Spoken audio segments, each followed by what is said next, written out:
True. Plus, I don't know. We need a banana. We need a banana for scale. Anyway. Like I don't know how tall you are. Are you one of those guys that goes on that one website? And on that note, that's where we're gonna start the show.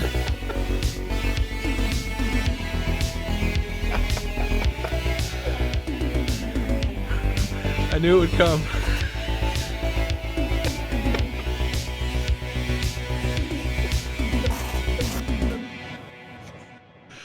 Hello, everyone, and welcome to Runeterrable Radio, episode number 16.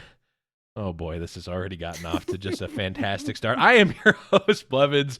Joining me, as always, is my lovely co-host, Saucy Mailman. Hello. And we are joined today by two titans of industry here. Come on, Gummy. I said it. You just got to embrace it. Lean into it. Yeah, lean into it. We've got Gummigod and Swimstrim. Welcome, gentlemen. Hello. Yeah, Gummy's so excited he muted himself. Do you see how he said my name first, Swim? You see how he said my name first? Yeah. We've had a gigantic train wreck in the pre-show, so it's been a blast. That started in the pre-show chat where I knew that this was going to be a spicy episode, so I hope you guys, listeners in chat and in the future podcast world, are ready for this because we're very if you guys have listened to or watched any of Gummy and Swim's streams, you know just how passionate these two are about this new patch. I love the patch. 0.9.2. I know we were talking about it in the pre-show because Gummy is heated. Wait, so Gummy, do you not like the patch? I love the patch. Gummy is mind controlled right now, but we took the beacon of positivity in Swim and the other side of the coin in Gummy, and we're gonna bring them together into an amazing analysis of this patch, because this is the biggest patch we've had yet for Legends of Runeterra. I think there was a couple bug fixes in this patch. That's all I really remember. Yeah, well, I mean, we're gonna obviously focus on. Let's just talk. The most important thing here is the changes to the expedition packs, right? Yeah, that's really what we all care about. I hope you guys are up on the changes in the expedition packs. Yeah, they changed some things around, and I read a little bit. Okay, I'm kidding. We're not going to talk about that, even though I love Expedition. So, before we get into that patch, I wanted to talk to both of you about because just for a little bit of background for those of you listening who are unfamiliar, both Gummy and Swim are high-ranked Masters players. So on the competitive side here, much more than me. #plat forever.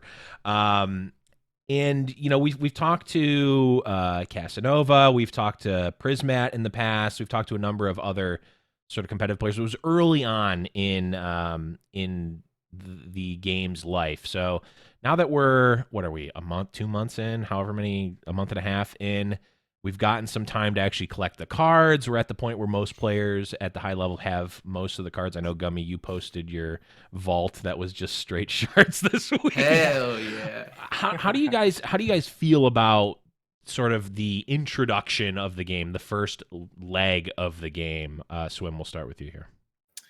I mean, it's pretty strong. I think that, and this is actually something that Gummy and I have talked a bit about before. So, spoiler alert! It's something that we're gonna agree on. I'm in love with the game's fundamentals, like truly. I think that the game has genius level fundamentals. I think that the ability for it to like alternate actions between turns is really important. It actually kind of feels horrible trying to go back to playing a normal card game like Magic or Hearthstone. Yep. Outside of that, and it's like streamlined, right? I think that basically everything about how it works, the spell reserve system is pretty great. My concerns are, going to be in regards to like balance and stuff like that. But apart from that, I feel very good. Yeah, Gummy, I mean, a month in, having gotten literally everything, how are you feeling about just the intro to the game? I love the game. I don't know. I have so much passion for this game, and I hope it goes so far and does so well. It's fun. It's something that, like, for me as a TCG player, I've played like almost everything, but I've never played something with a turn-based system like this, where you share turns, and it's just, I don't know, I love it. And I tried to go back to Hearthstone actually just to play for a little bit, and I was like, oh, I'll hold 3 mana, it'll go over to my curve, or I'll hold this card, I can play it on this turn. And I was like, oh wait, no, I can't do any of that. Yeah. No, Hearthstone here. No. And I don't know, the game's really fun, and it's super, super enjoyable. And like I said, I hope Riot keeps going in the right way with this card game, and it lasts a very long time. Mm-hmm. So in that vein, I mean, obviously the game fundamentals are there, but one of the hot topics when the game first came out was sort of the economy and, you know, us sort of high level, well, not us, you guys, high level players aren't able to just buy the decks right off the bat. How has that sort of blown over now? Was that overdone? Are we going to be having this conversation again when mobile comes out? Well, it's a good question. It depends how they handle it. I mean, they're in a strange position because I thought for a long while that they would have to kind of implement the same system into future sets where everyone would kind of start from nothing. But it's looking like they might not do that just because they said that resources are still going to be fine and you can hold them. So I'm not really sure what exactly they're going to do about that. I do think the criticism was fair early on in terms of like locking players out of buying decks. I think it had some like negative impacts. Didn't actually provide that much positive overall. A lot of people like kind of like mix all the issues into one. I love that the game isn't pay to win. It's good for free to play players, but the fact that, you know, you get cards at a very fast rate, and the fact that the expensive cards aren't the powerful ones, which is a big problem Magic has, by the way. Those two facts carry the game's ability for free to play players to do well. And the fact that of not letting like players buy cards doesn't actually end up helping that much. Gummy, how did you feel about it? Yeah, I'm just worried for if they keep it capped like it is. I've never had a new account. I don't know if like you pool the amount of cards you're allowed to buy over weeks, but if a new set comes out and like I have just banked shards, bank wild cards, I'll be able to. I hope like if you give it 2 months, if a new set comes out, I'll have every card in that set as well. But if a new player comes along, they won't. They won't have the ability to have the collection I have, and that's an issue. That's a huge issue that I have with how the game's being ran. Because, and also them capping it at the beginning made it harder to patch cards along the way, because week 1 you had Swim and Dawn Spiders, and then week 2 people got access to more cards, made new decks, and then everything got nerfed, but not everybody had the whole collection. So people just made decks with cards that weren't even touched yet. Yeah, it almost felt like the meta more organically than we see anything else like developed like week to week. It was like, I mean, a lot of it was probably, you know, Swim posting the Meta Mondays and whatnot, but even outside of that, it's like, well, I now have a new, like the vault is like almost a set piece to inject more cards into the system to actually develop the meta and progress each week. So I almost thought it was fun. I haven't felt like that since like the early days of Magic when I was playing and like, oh, I got my allowance. I can buy some new booster packs and make my elf deck better. And then you get nothing good every time. Or I end up getting sharked by the older kid at the store. That bastard. Yeah, They took my Gemini Elf Yu-Gi-Oh cards. God damn it. There's a reference 3 people got. Dude, Gummy, you remember Gemini Elf, don't you? Yeah, that card's good. Yeah. That card's nuts. Like, that card was straight fire. I never had that one. That was one of the ones that was like only in the like the tournament packs or whatever. I think if I recall, like when it first came out, it was like a secret rare from like the tournament packs. Yeah, it was a secret rare. Oh man, Yu-Gi-Oh. You know what? Screw Legends of Runeterra. Let's just do Yu-Gi-Oh. Let's go back. Please and don't. do No, I don't want to. No, take me back. Legends of Runeterra. I'm right, I love you. Old school Yu-Gi-Oh. None of this new. None of these ghost rares. None of these no dang fang dangled Yu-Gi-Ohs. None of these new Yu-Gi-Ohs. If it's not in the show, I don't want to see it in a pack. Okay, that's how I feel. Wait, what's your favorite card from the show then? Because that's a hot topic. Okay, I'm lying. Well, hold on. You want to know what it was? It was, of course, my favorite card, Toon World, Yu-Gi Boy. You can't destroy my... Even though that card sucked. You weren't a Dark Magician fan? No. You didn't like the main protagonist? Or, yeah, that's the word. No. What? I like Okay, Charmander. Bazoo the Soul Eater was my favorite card, by the way. Let's not talk about Yu-Gi-Oh anymore. Quick little piece of news, and I swear we're going to be getting into the patch real soon. Zixo ended up winning the Korean Invitational Legends of Runeterra tournament. Really cool event. Friend of the show, Casanova, as well as top challenger player Astrogation, did an English rebroadcast, so you can check out Casanova Hots. I believe the VODs are on his Twitch. I don't know if he made a YouTube video or not, but if they are, we will post them in the Runeterrable Radio Discord. So did you guys catch any of that event or have any thoughts on that? I like that if this is the format that so Riot official. So we've had tournaments in NA. Mhm. There's some tournaments in EU. And people are trying to find out a meta, especially in NA. Like there's the guy that does the Monokuma tournaments has done like 4 weeks. He's done almost 4 different formats. But it's cool that Riot's officially came out with the tournament that has a format, I guess you could say, that a lot of tournament orgs can go by and hopefully stick to it. Yeah. Yeah, as competitive players, do you guys like that format? That's kind of a tricky one. I will say I personally like the idea of kind of like not overlapping regions. Like for example, a 3-deck format that forces you to use all 6 regions. Well, I guess you could run some mono decks, but pretty much you're going to be using 6 regions. I think it's a cool idea for high-level tournaments like invitationals and stuff. I like forcing top-level players to diverse and not just like main one deck. Although of course, you know, there will be plenty of people that just like playing one deck that won't like that. But I mean, I like that it does force you to flex, right? But they're gonna have a hard time having that format for like lower level tournaments where it's like, you know, if you want to publicly have like a you know, like a Swiss round or a qualifier, you can't really do that because you can't expect everyone to play all 6 regions. Yeah, especially with like if you want to do a thing for a tournament or something for new people or whatever, it's like, well, hope you guys have enough cards on the line. Yep. I was talking to somebody else. I like the idea of no overlapping cards between decks, so you can share regions. Like you can play like freeze Ezreal with Freljord P and Z, and then play Elusives because Ezreal doesn't play Elixir of Iron or Omen Hawk, and then Elusives don't play any of those freeze cards, which I think is like pretty cool. I like that idea a little bit more. I think that idea works in theory, and at the top level, that's probably best. I also think Riot probably wants some sort of like more of a delineation where it's easy to see. Hey, you can't overlap regions. 2 decks can't have the same region. It's just easy. It's arbitrary, sure, but it's just easy for them to do. I mean, they could do that though if they had, you know, like a tournament mode or something like that that could track it. If like, you know, there was a client dedicated to, you know, running the tournament, then it could track the cards, and then you could easily do it just with technology and computers.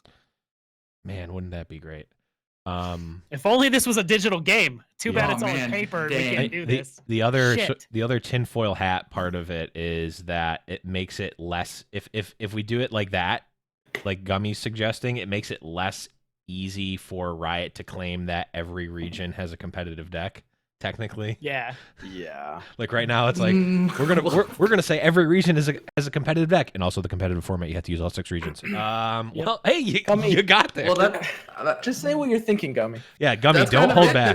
That's it. That's it. Then Riot just fix regions.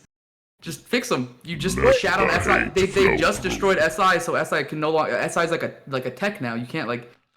Really, there's like no more miss rates. They tried to. I don't want. We're not talking about patch yet, but just. Let's do it. Let's jump into the patch. Come on. Gummy, I know you're very passionate about this, so let's just talk about the patch. We'll start with Hecarim. Hecarim getting a health nerf. His little dudes are getting nerfed. What's your beef with this, Gummy? Hecarim was OP. Now he's just P, right?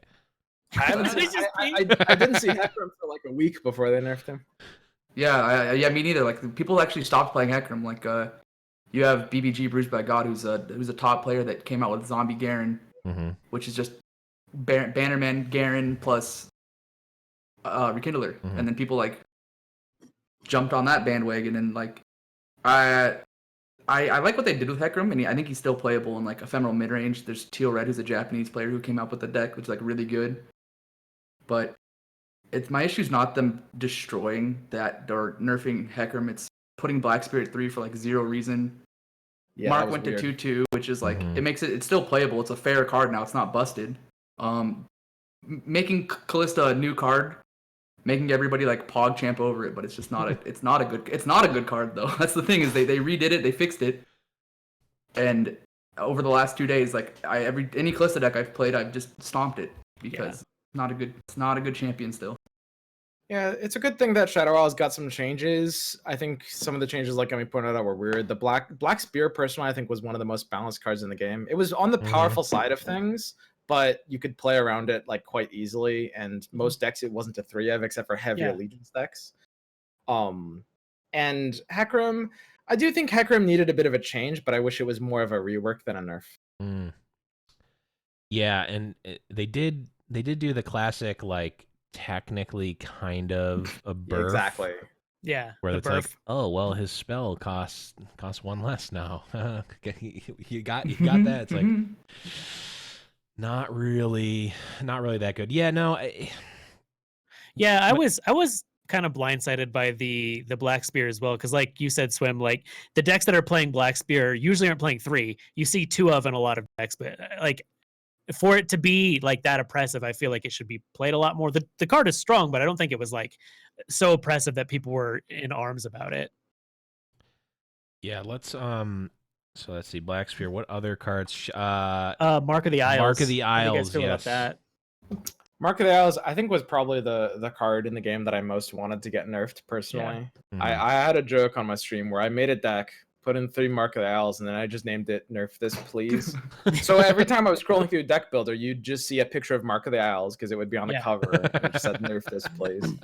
And I mean, I'm pretty happy that it got nerfed, honestly. Like Gummy said, it's a fair card now. Yeah, I mean, I'm glad that as a whole, the Runeterra team has taken a lot from Magic the Gathering and learned from it. But like, there's just something about the 1 mana 3 something that like do 3 something that it just seems like it's a little too powerful. And Mark of the Isles, like, was it ever a downside for it to gain ephemeral? Like, not usually. It was certainly less a downside because you're either killing your opponent or you're like actually using that to your benefit a lot of the time. Well, it's one of those things, like if you've played card games, you guys obviously as card game players know the cheaper the card costs, the more powerful it's inherently going to be. Like 0 and 1 cost cards are just historically in other card games what break the game more. I mean, if you look at Hearthstone or Magic, things that cost 0 and 1 mana usually are broken if they're even like decent. So Mark of the Owls was just nuts. And I think it was just a fair change. No. Yeah, it is pretty. That card went from being really, really good, and putting it at 2/2 makes it so, like you're playing Elise, right? Your 1/1 becomes a 3/3, and it no longer becomes a 4/4 that can pretty much trade with anything. Because Zed and Lucian are big, yeah. Yeah, and like Zed just goes through it now. Lucian goes through it. Anything with 4 health. What's the 5/4 challenger? You mean the 5/4 challenger that summons a 1/4 elite now? That puts a 1/4 elite? That card. Like it can't contest with that anymore. Like it's a pretty. I think putting it at 2/2 is like a really, really good spot for the card actually. So Hecarim, you could take or leave. Black Spear is a question mark. Kalista, I mean the Kalista change isn't a bad change, right? It's like it went from a 4/3 vanilla or a 4/2 vanilla to a different card that you're probably not going to play. So maybe like a neutral change there. What about... I think it's worth talking about Kalista a bit. Okay, let's go to Kalista. I guess you can call it a hot take. Gummy, is this still a hot take? People have been playing her for at least 20 she's bad now.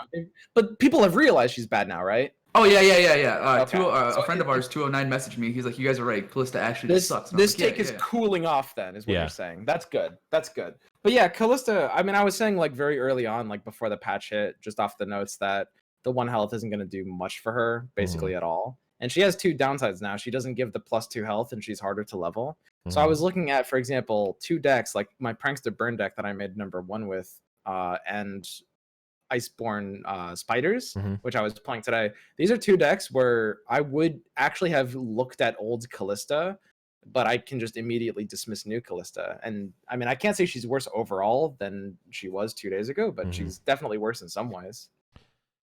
Yeah, she got the not even necessarily a burf, just like a nerf Rework. some ways and a complete Yeah. just a complete rework. What's interesting about her is that she does have at least she does one thing that I really don't like for the champions in general, which is have like a very maybe I haven't put enough thought into this for this to actually be a good take, but I'm running with it. Her unflip side is just vanilla. Right? I mean, it has fearsome, right? But it's a 4/3 for 3 vanilla. And you just have to see things die. And I mean, I guess Lucian is kind of like that, but I don't know. I like Lucian. He costs 2. But her flip side now is a unique effect, right? Like we don't see anything else that has something else takes the damage for her. So what I'm thinking is like, how can this effect be broken in the future, or is there some broken combo or something with it now?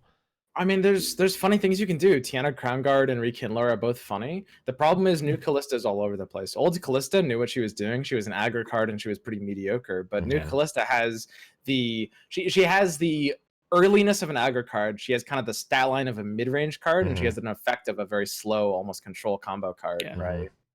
Like the kind of deck that is going to see 4 allies die is not the kind of deck that is going to be able to capitalize on her rebirth effect, right? Right. Yeah, because you're killing spiders at that point. What were you gonna say, Gummy? There's also an issue. So the unit she brings back, I'm pretty sure, is ephemeral. Yeah. Correct. And the fact that you block her, she doesn't. The unit that she brings back takes all the damage. So theoretically, you don't have to block the other unit if you can just sink X damage into her to kill the other unit. Exactly. Yeah. Yeah. So the unit doesn't. It's not a threat. She flips and she's still not a threat unless she brings back something that has a summoned effect. Yeah. Oh right, because it will always spawn after her, so you just block her. Yeah. And it kills the other. And it just.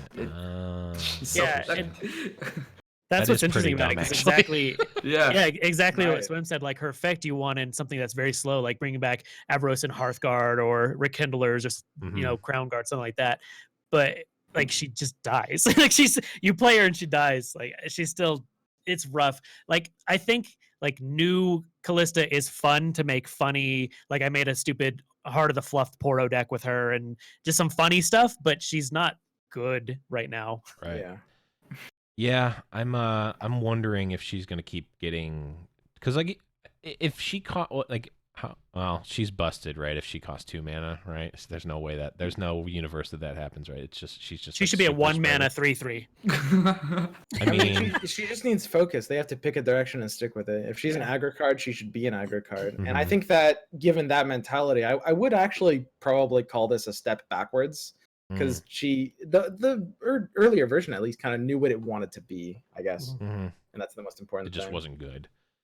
I honestly don't know why they took the old text off. Yeah, the +2. Yeah, the +2. I don't know why they took that off the card. That like, and the same with the extra kill to level. Yeah, it does nothing. You nerfed her front side. You made her a upgraded Arachnid Horror, and then she flips, and she's even more useless. Right. Yeah, I mean, 4 units die.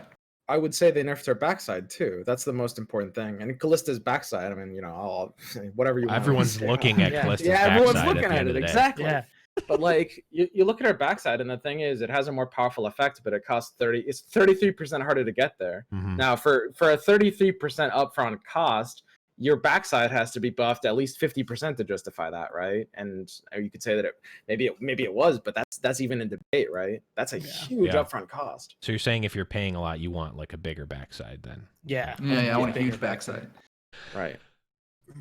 Are we done with that gag or? No, we'll bring it back up a little later. We'll bring it up at the rear of the show. Oh damn it!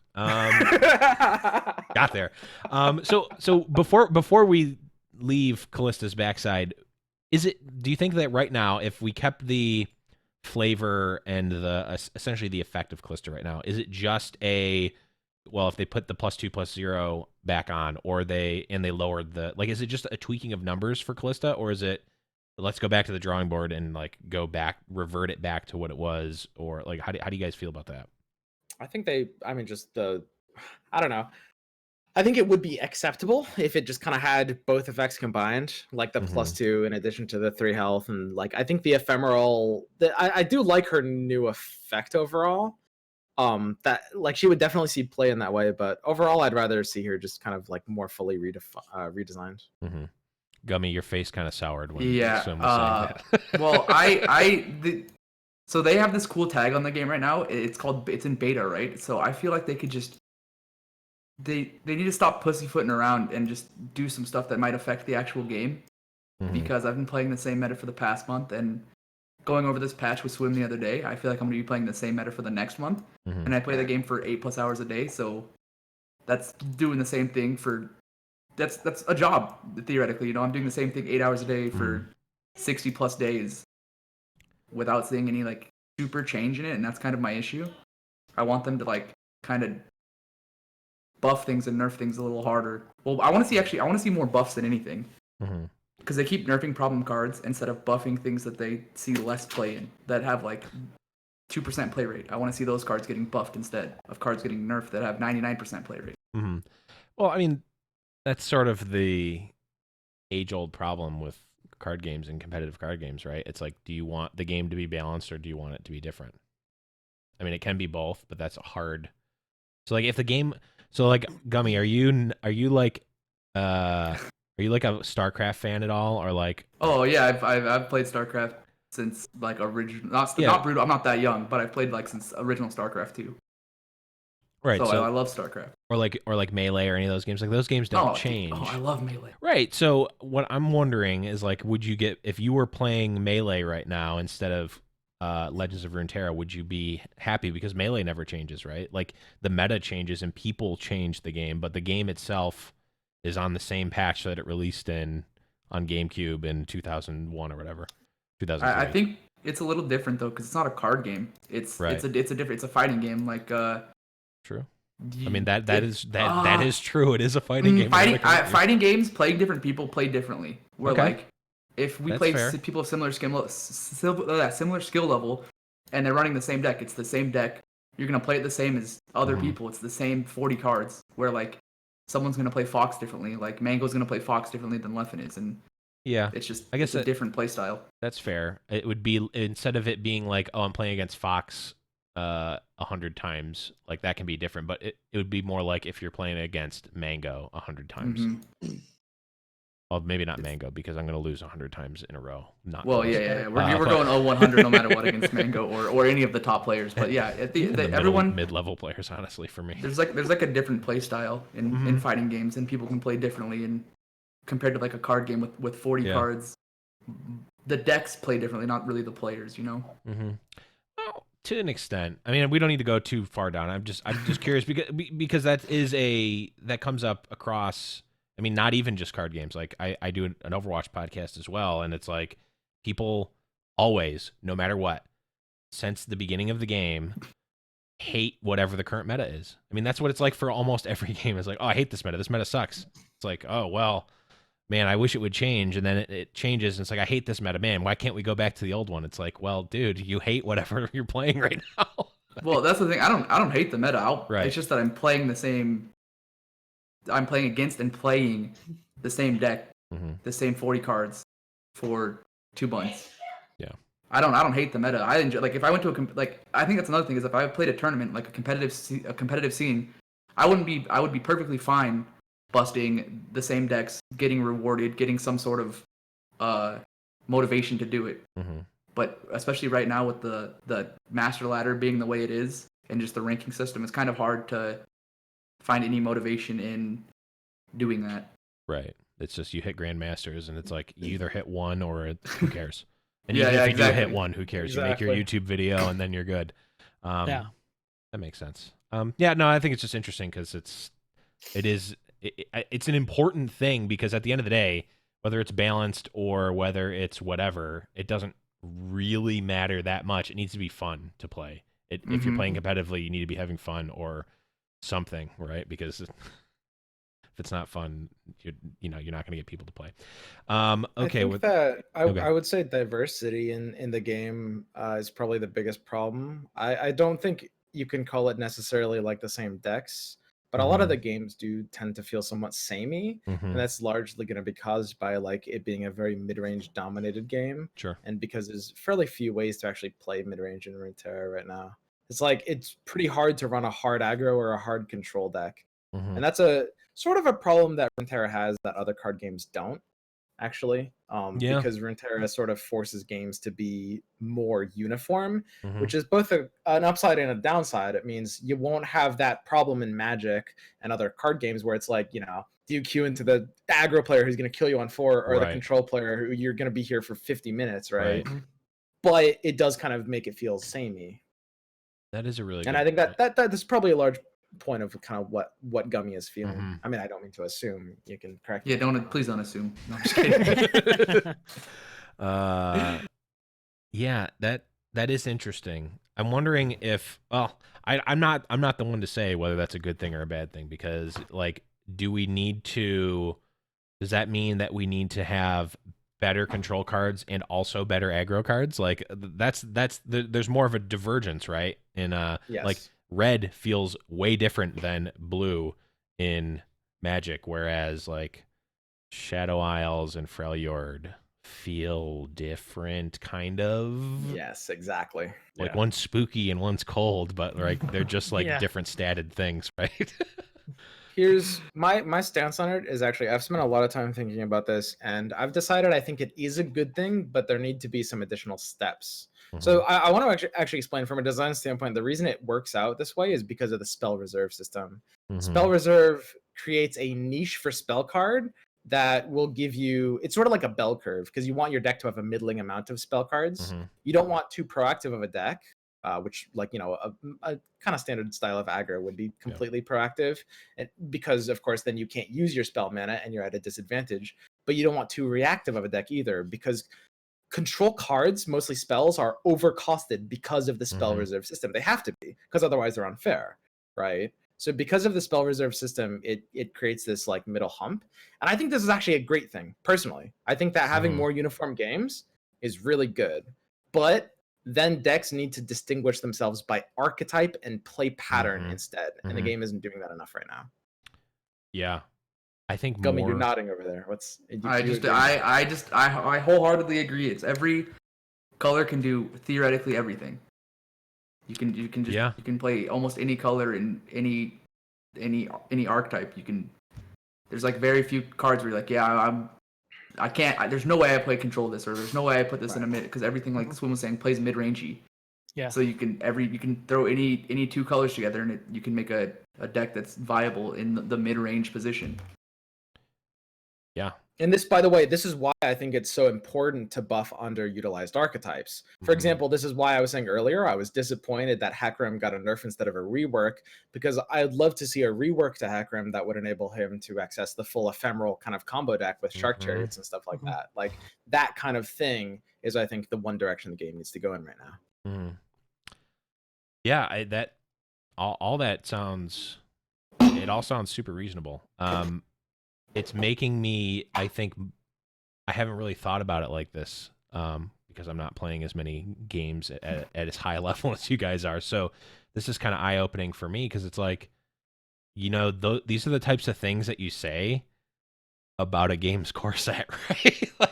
Like I'm thinking like, oh yeah, if I looked at Magic from like the Magic 2020, like if I just looked at that set, I'd be like, oh yeah, this does I mean, even that though is like, there's like aggressive red cards, and it's still more distinguished, but it really kind of, because before I'm thinking, oh man, this is such, like, I mean, Saucy, we talked about this on the show multiple times. It's like, for a core set, this game feels like so complex and in depth and like different than a normal core set was, and maybe that was just us being excited, or I mean, I think in a lot of ways I think it still holds true, though. I mean, if you're looking at it just like as a vanilla core set, but I think like all of these things are important to identify, especially as game developers, and think about moving forward when you are adding more cards to regions and adding other regions, thinking about region identity. I think it's super important, especially since it's based around League of Legends. There's a lot of people that play certain champions in League of Legends strictly because of their flavor, and there's a lot of people that play cards in this game specifically because of the flavor of them. Mhm. So it's important to have those strong class identities. So, speaking of playing champions for their flavor, which champion in the game do you think tastes the best? Taste the best? Teemo, hands down. Heimerdinger looks pretty tasty. Oh, wait. Well, now with Kalista's new backside. Ooh, take a bite out of that. Yeah, it's Yeah, but We're gonna Teemo get comes banned. with mushrooms, though. He comes with mushrooms. Like, he's Ooh, pre-seasoned. it's protein and mushrooms. I'd eat Fiora. Yeah. You know, I'm trying to think of like which one of these things taken out of context will be the best episode title, and I'm not sure which one it is yet. Oh, it's Kallista's backside. Yeah, That's the it's title. almost certainly Kallista's backside. Yeah. All All right, I want to talk about bring up a card too. Okay. How do you guys feel about Rekindler nerf? Good. Fine. I have a hot take, I think he's still... People are crying that, because you play the zombie Garen. Oh, I want my Garen to die on 5 so I can Rekindler him on 6. What if your Garen doesn't die on 5, he dies on 6, and you just play Rekindler on 7? Yeah. Like, I cool. mean, true. Like that was the deck he's played in, and I still think that Ephemeral Midrange is playable, and Yeah. he's played in that deck too. Mm-hmm. And I think it was a fine nerf. They already killed Hecarim. They already killed the card that he was played with a bunch of in like some kind of like Mist Wraiths-esque style. Mm-hmm. I felt this way a while ago. I've been thinking about this a lot recently. I actually think, in the grand scheme of things, I end up not liking the Rekindler nerf, and there's a couple of reasons why. A lot of it goes back to what I was saying before about like them needing to enable more archetypes. That's Mhm. kind of like the biggest thing the game needs to do right now. But also, I think it's very important to, instead of trying to nerf and buff individual cards, think about it more in a holistic sense in terms of nerfing and buffing both archetypes and regions, right? Mhm. Because those are going to be the things that, spearhead diversity. I think Rekindler was kind of an overpowered card who needed to get nerfed in some ways, but I think he actually has very healthy implications for the meta, as long as he's not so strong that he's not overtaking it. He Mhm. enables a lot of like interesting decks, like, for example, Ashe, Yeah. even like weird stuff like Teemo. A lot of champions. There's basically like 3 or so champions that you could kind of only really run because of him.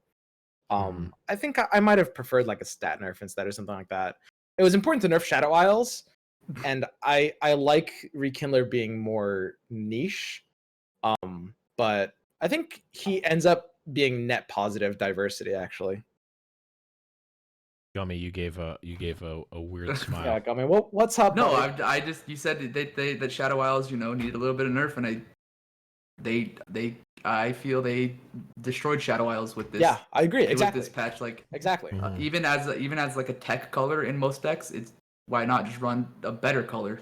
Because Yeah. Right. Spears at 3 for anything, for any removal. Your removal's at 3 instead of 2. Just played Mystic Shot for 2/2 Mm-hmm. to get rid of most cards, or Thermal Exactly. Beam. I think that, nerf Mark, great. Rework Hecarim, all right, but I would have liked to see a bit more rework than nerf, but Mhm. maybe a bit of both, sure. And then, Rekindler, you can give it a slight stat bump, maybe. And I think you're totally good then, and Shadow Isles is fair, and Rekindler's helping diversity. Yeah, I think because of all the reasons that we talked about before, like everything just feeling like a different sort of tweak of stats, and like everything has a removal spell, everything can be big, everything can be small. It's like they really want to, in the future at least, like push Shadow Isles into ephemeral and reviving more so than like it's just a bunch of stats and spiders are cool. But I mean, they've got time to make those changes for sets and whatnot. Okay, well, there's one more Shadow Isles card, and I know Swim, on your stream today, you've been rocking this bad boy, Brood Awakening, and the spiders went from 6 mana down to 5. And I mean, I personally never really saw this card at 6 mana, and now it's like the belle of the ball right now. What is this really a big change, or are people just jumping on the, oh, it's changed, it got buffed, it's got to be good? Yeah, it's shit. True. I mean, it's definitely all right. I wouldn't call it an unplayable card, but it's overrepresented bandwagoning, like you're talking about. Mhm. I mean, that's all I was doing today. I was messing around with it, Yeah. but I don't think it's great. And the same is true for Iceborne Legacy. Yeah. So the one thing that I want to say about the Brood Awakening change is, so it was originally at 5 mana in the preview patch, and then they brought it to 6 mana for open beta. I forgot like about seeing that they reverted a change, because that I just think that's cool just to see that, hey, we don't have a problem reverting back to things if we fucked up. So that's the only thing that I care about. I think the card's hot garbage, but yeah, it's cool that they reverted it. I mean, it was cool in my Noxus Shadow Isles spider deck that just, like, my opponent wasn't expecting it and conceded when I had a bunch of power on turn 4 or whatever. Okay, let's move on. I'm going to say we just said Iceborne Legacy, so let's move to Freljord here. Iceborne Legacy got basically a rework here. I mean, it does the same sort of thing, but it got a huge cost increase from 3 up to 5. It went from burst to slow, and now grants +2/+2 instead of +1/+1. So is this just, like, this seems like it was made it way worse, right? Like, it's not. Am I wrong about that, or is this actually? It might be a little bit worse. So one of the things I like to say a lot during stream is, I don't like the idea of thinking in terms of worse or better. I actually think it's better designed like this. I think I like the change overall. It's probably weaker at a top level, but it's definitely stronger at a low level overall. I love the change, actually. I do. Okay. I just have a question, because I haven't played with it. Swim, when you were playing earlier today, did it act like Ash's arrow? If you targeted something, it died. Did it still plus your other spiderlings? Oh, hell no. No. Oh, well, this card's hot trash. Yeah. This card is, it went from being semi-playable in spiders to probably just being like 2% play, maybe 5% playability. Its play rate's going to go up. Its win rate at a high level is going to go down. I mean, the Ludens of the world are not going to touch it anymore, but it's still going to have a high win rate at lower ranks. And it's actually a lot more interesting. It creates like a fairly unique archetype with a lot of, like, it feels a lot more like a combo deck. I actually ended up, Gummy, I know you and I were, yucking the other day about like the fact that they nuked it from orbit. And I do think the card is weaker at a top level, but I think it's more interesting this way. And it wasn't really a competitive card in the first place. That's actually a really interesting thing that they can do, is like take something that is in the middle, and you can there's two things you can do with it. You can make it competitive and good, like if they made it cost 2, if they kept it the same but made it cost 2 mana or something, like that would make it better, right? Might still not be good, but it would make it better. Or you can make it like this is an aura from Magic the Gathering, right? Like it is a slow spell that targets one of your creatures and gives it a buff, is an aura in Magic the Gathering. And if you're a competitive Magic the Gathering player and know anything about that, like, auras are generally real bad for exactly the reason you're talking about. Your opponent goes, I have a removal spell, and you just got 2 for 1, right? Like that's bad when that happens, and you don't want to open yourself up to having that happen to you as much as you can. You want to reduce that from happening. So yeah, I mean, but the thing about auras in Magic the Gathering, especially when they're like big splashy effects like this, is like, newer players or maybe more casual players like those effects. They like them. They're fun. Yeah. It's fun to make your spiders big. Yeah. I'm wondering, like, this change, I think this, like, framing it like that, this change might actually mean more for how they handle balance than like a lot of these other changes. Because it's like, is everything just going to be pushed based on competitive? Because this does not make it, I think, more competitive. I don't think it makes it a better card. No. For competitive. I don't think so. It's close, actually. I don't know. Don't get me wrong. I'm on the side of thinking the card is a little bit worse at a top level, but it also depends what top level we're talking about, right? Because it's going to be different, from the meta to meta, which, we do have like flavor of the week decks coming in. And in certain tournament formats, this version could easily be better. It, like, basically the big counter to this is Will of Ionia, which I think is kind of an oppressive card in general. Yes, or as he likes to be referred to as Sir William of Ionia. Yep. William of Ionium. William of Ionia is the full name. When it really blows you out, then it's William. If it's just all right, it's just Will. Just Will for short. We also saw a similar card kind of to Iceborne Legacy, Pack Mentality, getting changed as well. It went from basically what Iceborne Legacy is now to just mini overrun. Give all of your allies +2/+2 and overwhelm this turn. I mean, it again was not really played at all beforehand, at least as far as I know. Did this get pushed into playability at all? No, not at all. Not at all. There's a card from Ionia that costs the same mana. Let it go. Then again, you can't use spell mana for it, but it costs the same mana, and it comes with a 4/2 elusive body.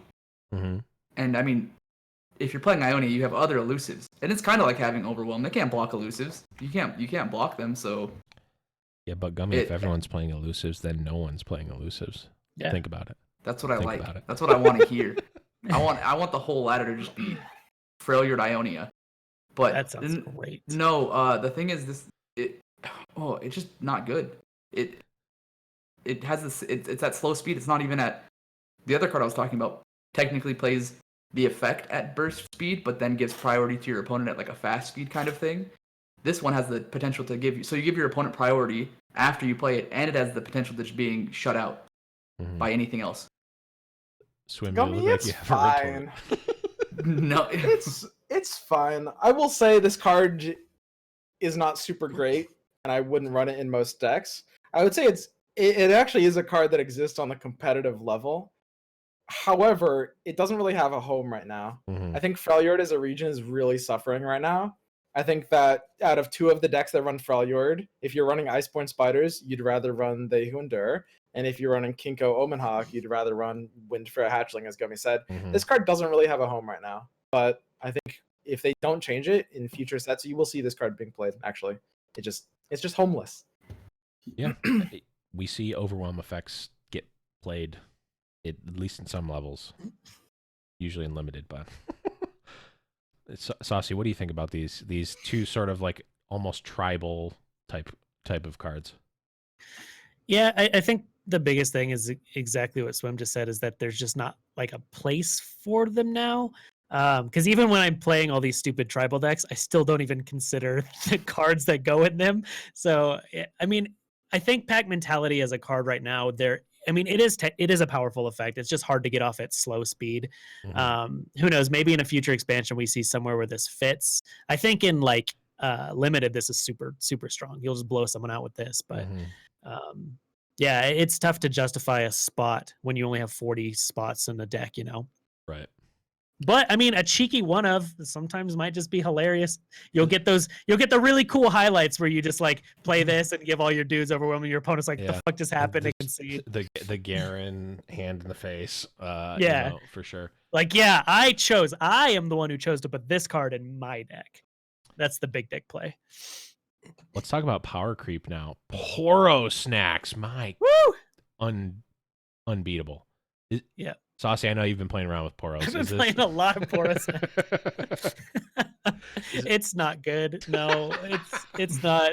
I mean, it's a good change. Obviously, it's just a straight buff. But the card itself, like Poros as an archetype, still just there's nothing there that makes it amazing. Like if you're trying to win, you're probably not playing Poros. But it is super fun. It is a very fun card and a fun archetype. Heart of the Fluff is just a super fun card. I will say, I've played against Poros multiple times since the patch, and I have a 0% win rate against that deck. One of the games, I went in for an Iceborne Legacy, and they had single combat. And the other game, he played Troop of Elnuks and pulled 3 Elnuks. Somehow. Still. I don't know.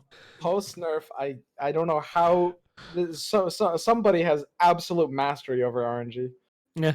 I had that happen too. A guy was just playing the PNZ Elnuk deck, Clones, and he just played he just played that and got 3 out, and I'm like, the fuck, this card didn't even change. What is happening? Then he Ezreal'd me to death in the same turn. I was so sad.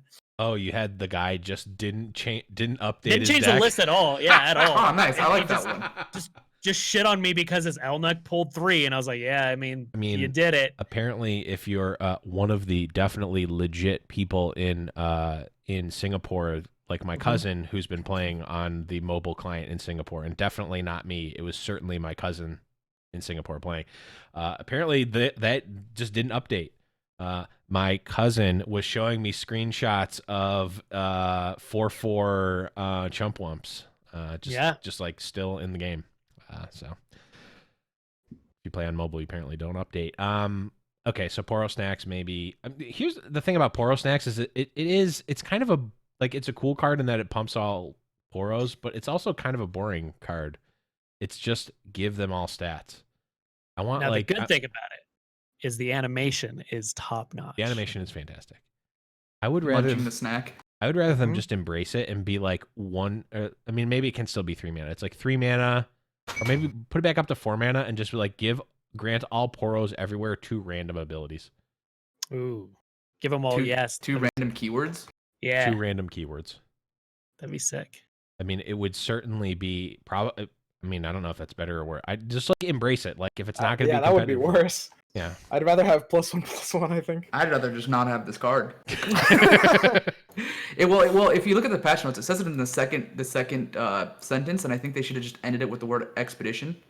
Because it says we're hoping this change helps expedition decks, and then they added while also giving Poros a boost in constructed, but they just need to get rid of it. I mean, hoping this helps expedition decks. Technically true though. Technically correct is the best kind of correct. That is confirmed. Okay, last Freljord card here was already mentioned, but we'll talk about it. It's the Troop, the Moo Moo Cow. Yep. Got a nerf. What do you guys? I mean, is this good, bad? What are your thoughts? It's good. The card's no longer playable, but it's good. Yeah, it's exactly the change I would have made. Just pulling less things. It's great. Yep. I mean, I like it. One thing I will say about this is that, again, I think the idea personally, okay, so my philosophy as a designer is that games should be basically looked at very holistically, and that diversity is the end all goal. The only reason balance is even important is because of diversity, actually. And there's a lot of situations where balance doesn't help diversity, and I think it's overplayed for because of that, right? So, you want a diverse, fun experience. You want the ladder to be showing a lot of different strategies.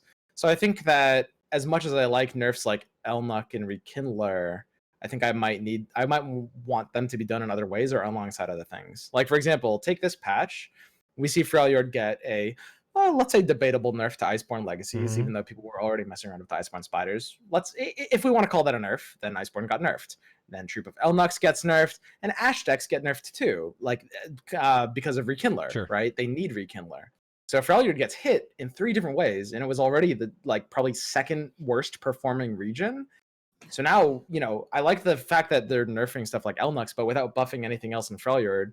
And we can't call pack mentality really a buff per se. Right.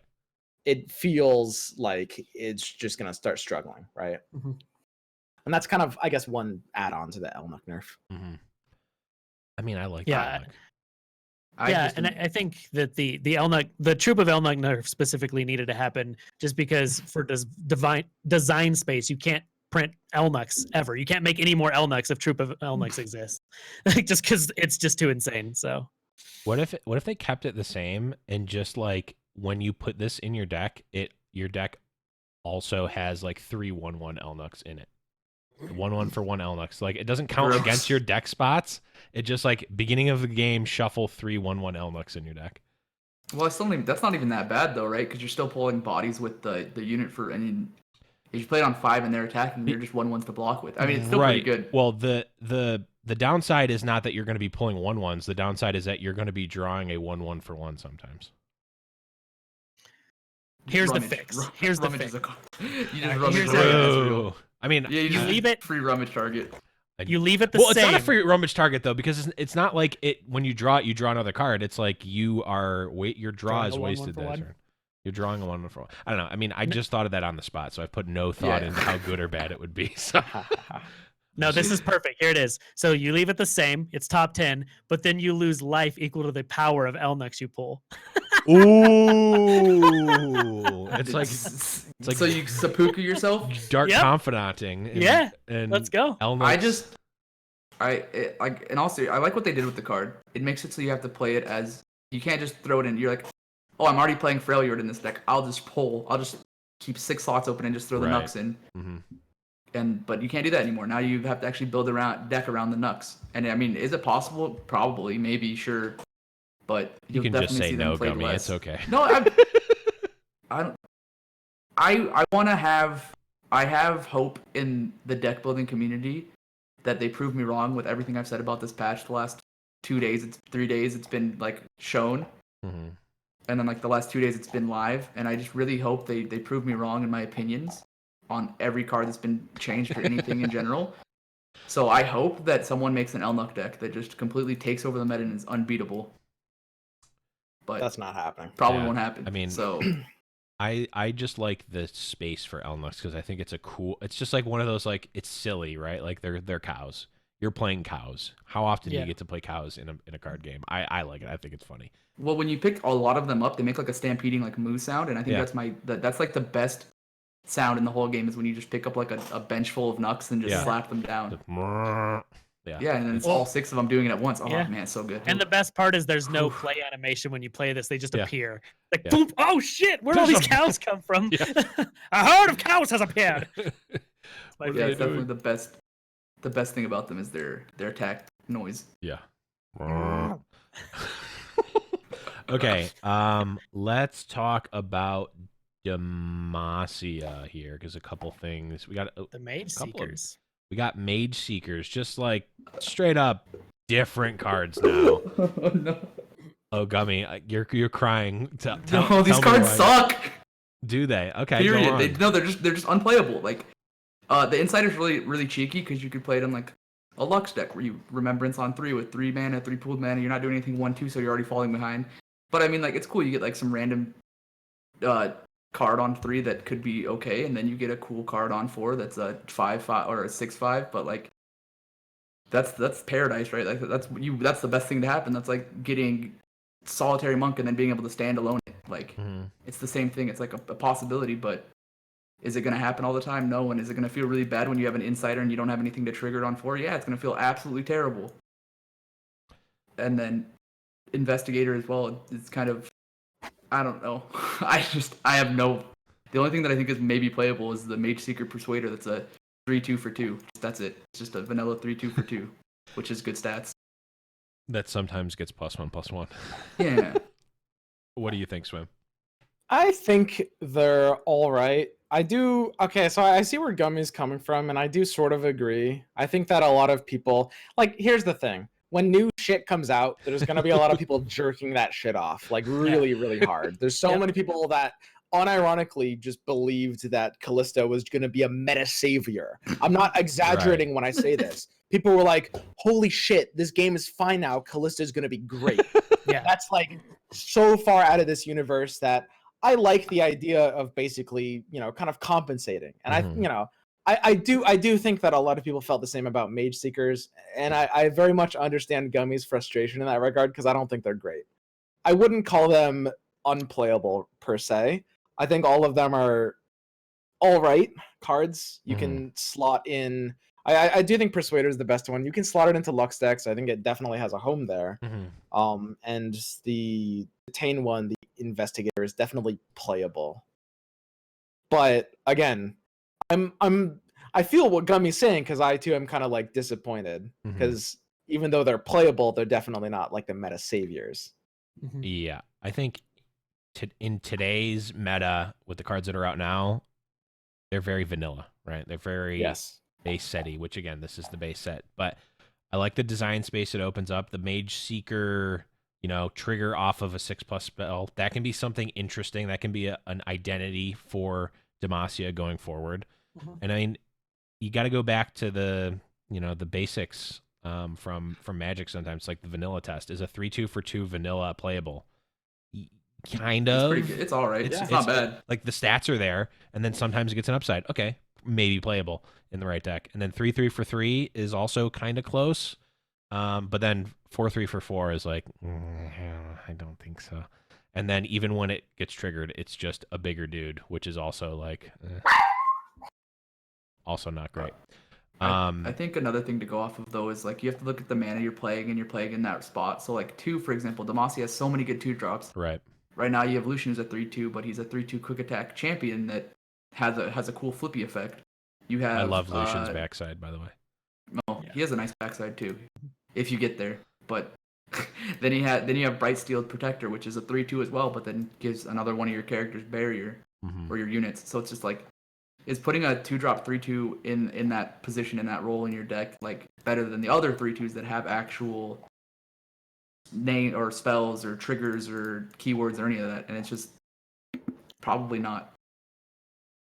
Mm-hmm. Yeah, I mean, we can lump this in, even though technically not a Mage Seeker. The unstable Vaultician is in the same category of it. You need to cast a 6+ cost spell, and he becomes a big dude. Is there anything there, or is he in the same? Is he in the same category?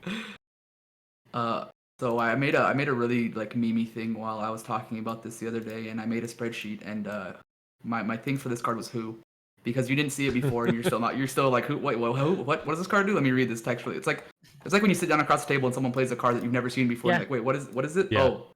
Oh, sure. Yep. Go ahead. I had that happened when Blevins and we were drafting an expedition together. I'm like, it was the first time I saw him. Like, the fuck is this card? Like, I've never even seen this before. Yeah. And he's a rare too, so he's like doesn't even come up that often in Expedition. So it's like, and I like seeing him in Expedition because it just makes it very easy for me to not pick that pack. It's just one of those like, oh, he's in a pack. This needs to be the most busted shit ever if I'm gonna pick it. Okay, we've got, let's see, what else do we have here? We've got, I mean, one of the most impactful buffs and quite potentially game-changing here is Border Lookout going and upgrading to Vanguard Lookout because he's now an elite. Is that a buff or a nerf? I honestly think it's a nerf. I mean, it's a buff to him. Yeah, it's a buff to him, but it's a nerf to the other It's card. a nerf to Demacia. Yeah. I think the most important thing about this buff is our podcast episode the week before. This is exactly what Blevins and I said we wanted. We're like, let's make Border Lookout an elite just for no reason. Yeah. And then it happened, and my life got better at that moment. Yep. Well, I'm glad he got a promotion because he really wasn't actually doing any work to get the promotion, so it's really weird. Yeah. That sounds like life. That's how life happens. But the thing is now he still doesn't have to work at all. It's like really weird. Like, this card's elite as an archetype is like the best deck this would fit in is like something with Blacksmith, right? Because now he gets the +1/+1, but it's still, that card's not played at a top level, and it's still not a very good card. Like I was talking about, like the 2 manas in those roles, the 2 mana units are just better than this card will ever be. Yeah, it doesn't. It does not fit well. I mean, this is one of the cards that like, it's just way worse than a lot of other ones. Like, I'm thinking of you, P&Z guy that is the same card except when he attacks, he goes, Boom Crew Rookie. Yeah, that card's so good. That's probably like the best 2-drop in the game. That card's insane. And then this is just Boom Crew Rookie without the best part of Boom Crew Rookie. So it like the part that kills your almost opponent. like flies in the face of like, we want every card to have a deck because it's like they're really stretching. Like this is just bad, right? Like maybe if they gave him tough or something. Yeah. I don't know. I like the change. It's very minor, but it's what I would have done. It's good. I mean, elites. He's homeless. It's the same as pack mentality, right? You can certainly imagine a universe. So the elites tag is pretty underutilized because there's only 2 real cards that are going to reference it, and those are, of course, Battlesmith as well as Vanguard Squire. Both of those effects want you to be running them with light cards, and then the third card is Reinforcements, which is kind of like a potentially turn 5 top end because you can use it on spell mana, right?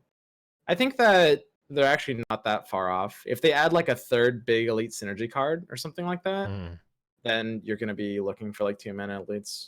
This is not, I mean, it could see play in like budget versions of decks or something. True. It's a starter card. That's kind of all it is meant for. That's true. It does. I mean, if the elite tag is worth so much that you're like not running the 3/2 that grants divine or not divine shield, a barrier, or like some of the other non-elite 2-drops, like it's not out of the realm. So I agree. Okay. Crowd favorite, minor nerf here. Health going down from 2 to 1 on the base. Thoughts on this? Gummy, you're he's vibrating. The aggro master is losing. It's not even power. It's just I don't get it. I still don't get it. I still don't like. I get if I don't have a board full of like 1-drops and 2-drops, and he's like, maybe like a 4/3 now, killable to get excited, or he's a 3/2 for some reason. I'm playing him with just 1 unit, and he's like killable with other kill spells, but the fact that I'm usually playing him at like a 6/6 or even a 7/7. Well, now it's what is it now? It's or it wouldn't be a 7/7. Sorry. 6/5. Yeah. And like that's like the worst thing that's gonna happen is a thermal beam. But thermal beam at 4 mana dealing that damage, you have to have pooled mana. You have to use your whole mana. Like you're using everything to get rid of one of my cards. And if you're gonna will it, who cares if it has that 1 extra HP? It was getting willed anyways. It's already getting taken off of my board. I think this card's still very strong, and I feel like they did this because maybe the card saw a lot of play and they didn't want to totally destroy it, and they're trying to hopefully make it see less play or maybe less win rate, but I don't think this is enough to stop that. Swim, thoughts on crowd So favorite? you're saying you think crowd favorite should have gotten more of a nerf? No, I think the card's okay where it's at. I don't think it's the reason aggro's destroying, because let's be honest, aggro's not super running amok everywhere. I mean, it's a good like for example, there's a guy Manu S who has a discard Noxus PNZ deck that I tried out the other day. It's very good. It runs this card, but this isn't the reason. This card solo isn't the reason that deck's doing very well, and I think doing this to the deck isn't going to stop the deck from being very good. So I just think the nerf was kind of like it's like cool. It hurts him a little bit, but and this is kind of maybe what I like to see a little bit. Like the card's a really good card, and they didn't make it not really good anymore. It's still a really good card. They just turned him down just a little tad, you know, got him off the roids. So where do you see aggro's position in the meta? Because I didn't realize you thought aggro was really good. With the discard deck, I think it's tier 2. It's definitely not tier 1, but it's a tier 2 deck. You don't think discard is tier 1?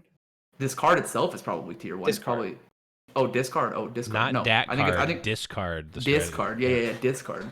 No, it's probably like top of tier 2. I don't think it's tier 1. I think tier 1's like in my eyes is very hard set right now with Bannerman and Elusives, and maybe something that beats both those decks. Yeah, I think that efficient discard swarm actually has a stab at tier 1. I don't know how likely it is, but I think it's got a shot. Because yeah, it's a very well built list that kind of came out of nowhere. The thing about crowd favorite, in my opinion, is like I don't think aggro at a fairly high level play. Like they said, they were trying to balance around like plat level, right? Which Platinum, I mean, that's definitely high enough, right? And I think that crowd favorite is not a card that represented an archetype that had too high of a win rate or too high of a play rate. And again, I just think that they're kind of balancing at a card level instead of at an archetype or region level. Like, I do agree that crowd favorite on his surface is independently an overpowered card. Sure. But I think that like nerfing him is nerfing archetypes that I think are underutilized, if anything, like aggro, as opposed to like, you know, like mid-range Demacia or Ionia, like Gummy's saying. So I kind of disagree with it based on that. Yeah, they say in the notes here, been an overperformer for aggro decks. I mean, we don't know what that's specifically based off of. High health can be hard to interact with. Okay. I mean, this just seems like I mean, they're even in the like the tonality of their justification. It's like, yeah, he's a little bit too powerful, but we don't want to do too much, so we're just going to take away one of his health and see what happens. It's like probably doesn't change too much, but he's a little bit worse. Yeah, he's an interesting one. I mean, I like that card. I like that discard deck as well. I think it's in a good spot. I mean, he does open up, like, he makes you want to play more of like the House Spider type of cards, the like make more units type of card. Yeah, token cards. Yeah, so that's maybe not as. I mean, it's certainly not as big of a change as Vanguard. Vanguard Lookout getting so. Okay, a few more cards here before we get to the watch list and then round out the show here. One Ionia card has changed? Yeah, we've got Navori Conspirator. And I know, just watching your stream the other night, Gummy, I know that this one is really invoked a lot of passion out of you. Let it all out, Gummy. It still does its job. I mean, you putting it at 3/2, you put it at 2/2, you put Kinku from a 2/3 at 2/2, and still seeing play. it's still going to see play. Elusive itself as a keyword is very strong, and it's the problem is it not being at 3 power. The problem, it's not even a problem anyways, but the fact that you play Omen Hawk on turn 1, you bounce Omen Hawk on turn 2, you play Omen Hawk on turn 3, and maybe you bounce it again, and you get to keep playing Omen Hawk, and you keep giving the top cards of your deck +1/+1. You get to keep playing theoretically a 1-mana spell that just keeps buffing your units. So if he's at a 3/2, the next one could be at a 3/3, the next one could be at a 4/4. It just keeps piling up, and I literally my only deck in my collection right now is just Zed. It's just Kinku Elusives because they didn't touch the deck. It's Swim said it the other day or like we were talking, and instead of hitting a majority of the what I consider tier 1 decks, they hit everything else. So tier 1 is just slowly creeping further away. That meta that I was talking about that I had to play last month or in the month before that, I'm gonna have to play next month because those decks are not getting touched and they're creeping further away from like the tier 2 decks. So now they're more like towards a tier 0, I guess. Yeah. And that's, I mean, fine if that's what they want. I don't mind it. I'll just play Elusives for another month. But do you not mind it, Gummy? The top 3 decks have 99% of the win rate. That's what I hope. I hope that everyone I hope that I could just talk everyone in ladder into just playing Elusives, because the only way to beat Elusives is honestly playing Elusives, and just everyone play Elusives, and then they'll have to do something about it, right? If the only 2 colors in the game being played are Ionia and a little bit of Freljord. I mean, I don't disagree. That was where I did the majority of my climb up through was with Ionia, Freljord, Elusives. It's a good deck. Swimmer, do you have any other thoughts on that one, on this change or that deck? I agree with Gummy. I think that there's a chance that that deck might stop running Omen Hawk. What do you think about that, Gummy? Gumbo? No, I mean, I don't know if I don't know if Swim's trolling me or not, but like, Omen Hawk their Freljord is the only. That's like one of the only reasons. That and Freezes is the only reason Freljord's really seeing play, right? I know. So what I'm saying is really depressing. Oh yeah. Like I don't know who I was talking to, but they said they ran a Noxus version of this list with like Precious Pet for their 1-drop and like something else to pull Kinku Wayfinder. And and Brothers Bond, and like honestly, like sure, let's see Freljord see less play, and then let's really see what happens to Freljord. Because the cards they reworked aren't gonna see any play in my opinion, and if people do believe that Conspirator nerf is going to stop them from playing the Omen Hawk version, then maybe Ezreal will see Freljord play, maybe Freljord will see 0% play, and then they'll just redo the whole region. They're gonna warm it. They're gonna warm up Freljord. Yeah, they're gonna give him a little heat. Bring the heat to Freljord. Just so that I don't get yelled at for being one-sidedly political, I will just say, make Freljord great again. There we go. Okay, we got there. We got both sides. Nailed it. Okay.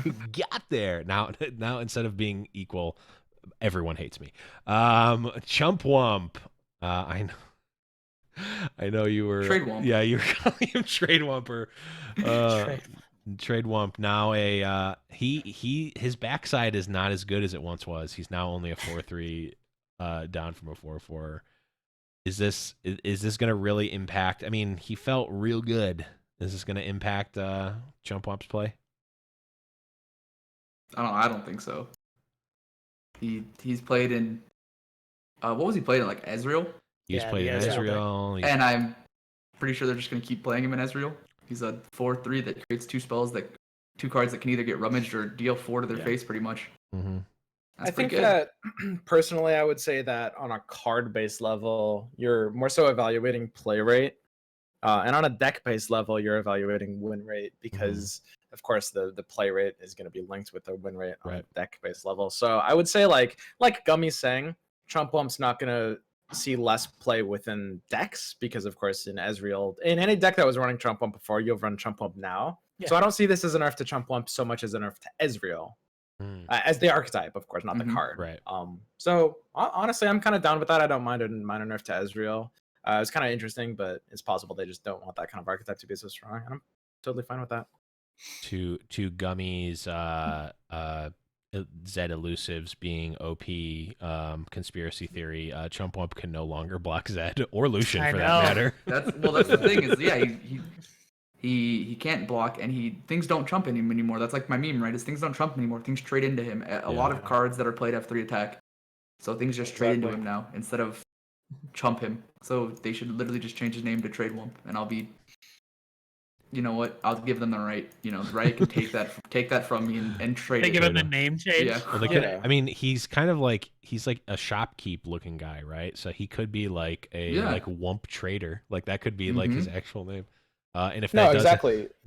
Like, well, sorry. I just was gonna say, like, Gummy's right in that I think elusives is definitely a problem, and I think they're kind of inadvertently buffing that deck as well as Zed with a lot of these changes, right? Like we've got Chump Wump who lost the stats, so now he can't really block that anymore, right? Crowd favorite. There's gonna be some boards where that minus health prevents that, right? Yeah. And then, of course, you've got stuff like, for example, Rekindler kind of somewhat disappearing from the meta, and Troop of Elnux nerfs. Like these are basically all cards that were threatening Zed on the block in really, really major ways. And then there's Kalista, which they buffed to, so now people are going to be tricked into playing Kalista, and that can't block it either, right? Yeah. So and Zed even the Black Spear nerf. Right Like you can't like you can't have a unit die and then be like, oh, I'll just Black Spear their Zed. You're like, I have a unit die. Oh, that's cool. Sick, their Zed didn't flip. Exactly. Next turn. So what are the chances? Yeah, go ahead, Saucy. No, I was gonna say when I first saw this nerf, the first thing I thought was, man, Zed has 3 attack. Shit. What I thought was, man, maybe Zed, a real character in real life, works for the Legends of Runeterra development team and wants his card to be good. Damn. Someone's a Zed fanboy at right? Is that what you're saying? Someone really they're like that one trick that only play him in League. And they're like, man, you know what? I want to see him really good in LOR. Let's put him there too. Or, maybe this is a spoiler for the next World Song. It's going to be composed by Zed, the artist. So they're just trying to make the card better so that he is more. We're think about it. If that happens now, by the way, we're spamming this clip all over the place because everywhere. We definitely predicted it. And if it doesn't happen, still spam it all over the place. Still will, yeah. Yeah. Nothing changes. Although, if that is going to happen, I'll probably be assassinated so that it'll be taken down just because they don't mess around with that. Okay. 2 more cards, I think. Did I miss anything else? 2 more cards. We've got Flash of Brilliance. Well, let's talk about Rummage first. Well, now we'll do Flash of Brilliance first. Flash of Brilliance now no longer Random Factory. Now only creating 6+ mana spells in hand. Same card otherwise. Is this a buff, nerf? Is this still going to see play in the Heimer decks? What do we think about this one?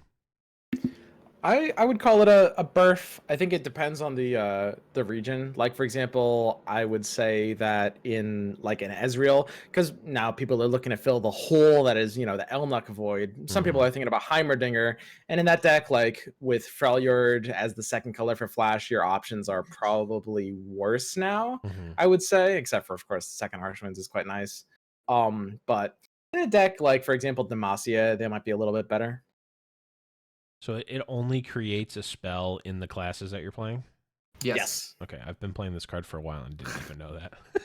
Well, I originally thought this was the hardest, one of the biggest nerfs, but I've been changed. I've talked to people. They've somehow changed my stubborn brain and mind to I think it's actually, I went from saying it's a nerf and even saying it's a burf to maybe seeing it as a buff maybe.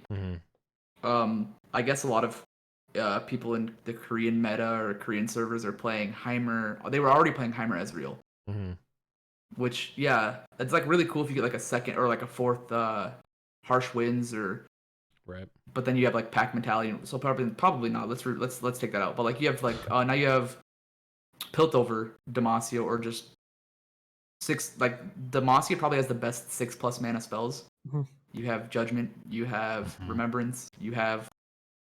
And then you have the chance of getting 8 Remembrance, but make 2 elites. Yeah. But you also have the chance of getting Remembrance, but the Piltover version that gets you just a vanilla 5/5, which still isn't that. I mean, it's not a good card, but I mean, it's better than getting like War Mother's Call, right? So I think people will test that a lot, and they'll play it with the Mage Seekers, and will hopefully, like I said, be proven wrong, and hopefully that becomes a deck that's quite decent. Yeah, I think this is a cool change, and it's one that I was calling just like a neutral rework, just like it could be a burf, but it's completely deck dependent. When I put out my infographic on Reddit, I got flamed by so many people because I didn't label this as a nerf. I just labeled it as a change, and people were like, this is a strict nerf, blah blah blah. And I'm like, well, it depends on what you're playing. Like, if you are someone playing like a Lux deck or something, for instance, you might want the more expensive spells. Like, it seems better in that deck. So yeah, it's just kind of deck dependent. It's different. I think the change is kind of cool. Yeah, I think it feels really good to get Flash into Flash when you have a Heimer out, but it also feels like way worse when your opponent does it. So yeah, even if it helps me, I don't want my opponents to have those plays ever, because that one feels real bad. Yes, it does.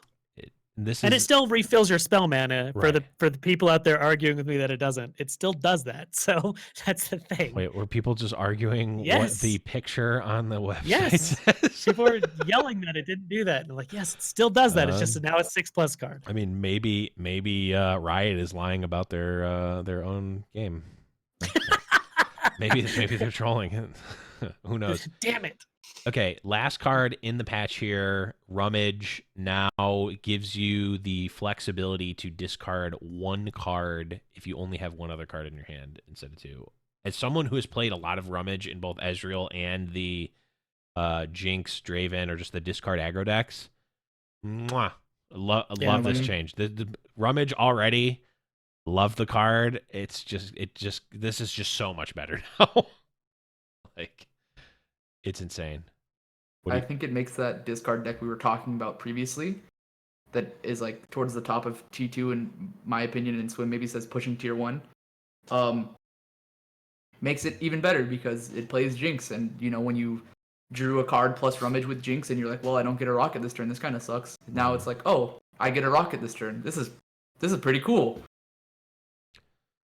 And like, I think that's probably the only major effect it has. Other decks that ran Rummage were like, what, Ezreal, and you never have, you rarely have Ezreal +1 in your hand. Or I mean, Rummage +1. You usually have 6 or 7 cards in your hand. Yeah, I agree. It's kind of balanced out by the crowd favorite nerf though, for that specific deck. That is true. Yeah, I mean, overall, it's not too much to talk about it, but it's good. I'm glad that they put it in there because it just feels bad. Like having a card, like I get having a like combo-y piece card where it's like, oh, I need this and this to actually have it like work and do something great. I get that, but like when Rummage is not like a combo card. I mean, it acts like a combo card in some cases, but it's a utility card. And when you have a utility card that sometimes just literally can't do anything, that sucked. I mean, top decking, it's like the worst feeling, right? Well, it still is, but like when you have an empty hand, right? When you had an empty hand, it was still bad, but like now, at least you can get something out of it. So I like it. I love it. It's a very elegant change, and it makes it. I think it's clarity too, which I enjoy. Yeah. I like it. And at least like it's still a card disadvantage card, so like it didn't need to be needlessly bad. Okay, that is all of the changes to the patch. If you had to just like not thinking deeply about it, on a scale 1 to 10, 1 is this is awful, revert the whole thing. 10 being this is perfection, the game is perfect. Gummy, where do you put it? 0. Shit. I'm gonna be real honest. It's 0. I don't. It doesn't. So you don't like any of the changes?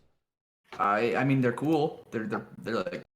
Flavor wise and like I've been talking to a lot of people like casually, like for casual players that, you know, work the 9 to 5, come home, have a family, cook, put their kids to bed, do maybe work, or even like the people that go to school and do that. I sit here on my ass and play this game 8 hours a day.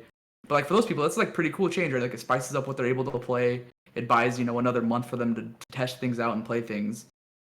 And that's like really like that's from a casual standpoint, that's like really cool. This patch is like pretty cool from a competitive person's standpoint, and someone that's just playing the game 8 hours plus a day. It's like it's a 0. It's a 0. It's a 0 from me.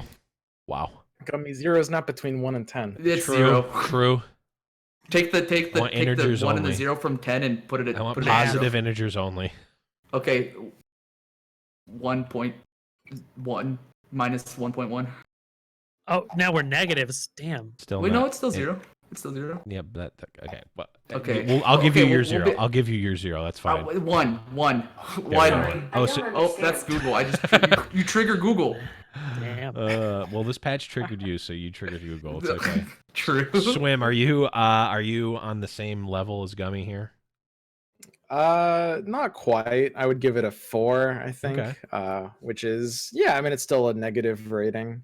I think that I like some of the directions overall for sure, but I suspect that we will be left in a less diverse meta moving forward, basically. Like, for example, I think it just comes down to, the byproduct of a patch is going to be diversity, right? You can't just look at, I do like some of the changes and some of the mage seekers are neat, but I don't think they're going to be super competitive and on the level for the most part. I mean, they will see some play, Persuader particularly. It'll slot into decks, but it's not going to be a new deck. People were already messing around with luck stuff, right? I think that's fine, but I'm just thinking in terms of the meta that we'll have like a week or a week and a half from now, I expect it to be less diverse. Mm-hmm. And that's going to be the entire reason I would give a patch a negative rating. I think it just comes down to meta diversity objectives. Mm-hmm. I can't even pay attention to this copy pasta in the chat right now. This is why you need to come to the live streams of the podcast. Saucy, I'll let you go. 0 to 10. Where do you put this patch? It's tough because like there's things that I like and there's things that I really don't. So I'm gonna give it a 5.2. I originally, like, when I first saw it, I was super hype about a few of the things. I was rating it pretty high. I was like, man, this is really dope. But then, like, in practice, after playing a bunch, the Black Spear nerf is really hard. I don't really love the Rekindler nerf. I like the Elnux. The Mage Seekers are cool, but I don't think it changes the game enough. Yeah. And I just like things to change. Like I'm the type of guy, I don't fall in love with decks specifically. I fall in love with the game itself, and I like things to just change and things to be different. So I love a patch to just completely fuck things up and change everything. Mm-hmm. Like, I think overall there's good changes. I like the direction for a lot of things, but I don't think it does enough, really. Like, I don't know. Hecarim's still fine. Black Spear's bad, and Kalista still sees the same amount of play she saw before. Right. Wait, I want to change my number. Okay. 1, because Elnux got nerfed. Yeah, you're right. It's at a 1 now. Okay. There we go. Fair. For me, man, I'm just gonna give it I'm gonna give it a 5 even. I am not the, I'm sorry, I don't play this game for 8,000 hours a day. True. But on a serious note, I am not a challenger player yet. Me neither. Omega Law. The Mage Seekers or whatever. I liked crowd favorite, but that's fine. Iceborne, like, shake up the change of the Iceborne Legacy Pack mentality. That's cool. I don't care. Poro Snacks is whatever. I liked Troop of Elnux, but I also wasn't playing at a high enough level and wasn't playing against them and with them enough to really feel the impact of, like, oh, well, I got the high roll Elnuk, or I got high roll Elnuk, I just lose. So those are the type of things where, like, if I was playing 10 times as many games, I would probably hate Troop of Elnux more than I do. As it is, it's like, I get to play this card sometimes and it's fun and I win sometimes. But, like, after this podcast and listening to you guys put it into perspective more from a high level, I really, my ratings probably should go down, but I'm giving it the even keel 5. Yeah. That's why, I mean, exactly why I gave it a 5. There are things I like, and they're from a fun perspective, because, like, you guys know, I generally play fun decks. I make a bunch of stupid memes and stuff, but, like, for fun deck building, like, it's been fun to play around with Kalista, even though it's not, like, good. And the Mage Seekers have been fun, but, like, as a game competitive standpoint, it just doesn't really do anything. Yeah. The best decks are still unchanged, and they're still the best.